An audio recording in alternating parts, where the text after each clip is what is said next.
Hi, in this video I am going to show you how to install GCam on your Lava Blaze 2. Step 1. Visit our website by clicking on the first link in the description. Step 2. On our website, go to the download section and download GCam APK file. Step 3.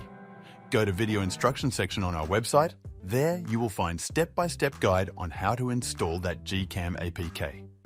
That's it. Don't forget to visit our website for complete instructions and APK file. Lastly, here's some GCam versus stock camera app comparison.